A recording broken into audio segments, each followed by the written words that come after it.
mugabo icigwa nahakuye nuko ndiko numviriza n'abandi Uburundi buratunze hajya kugira umenye umusaraba wikoreye banza kumenya uwo abandi bikoreye hariho ibihugu nkuba kubwira ati mweho murahiriwe murafise imvura ukabona wewe yumva yuko uri umuhigwe mugabo nawe ukaguma uvuga ngo ndakenye kandi bakubwira bati intango yitunga ryose n'uburimyi n'ubworozi bose barabikubwira nk'icyo gihugu twari turimo ca QATAR n'igihugu imvura ntayo bazi ntibazi yuko inabaho ivyo kurya bafungura byose nivyo bagurira hanze ariko narasanze hariho mu muryango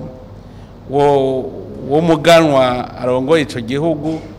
umuryango twagendeye turaba tugira ngo dutsimbataze imigenderanire dusanga barorora inkoko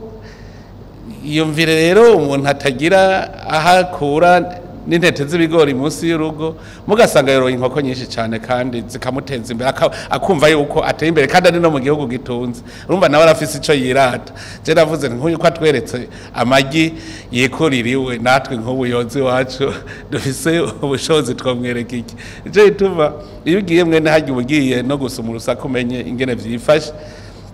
rero mu Burundi je nabonye atabuye riri mu mugongo mbere niho noboneraho akaryo ko gusubira gukebura Abarundi none umwe wese ntiyo kwigira inama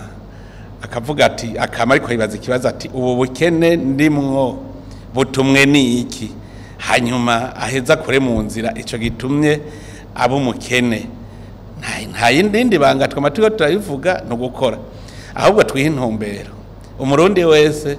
avuga ati ntegerezwa kuronka ico nshora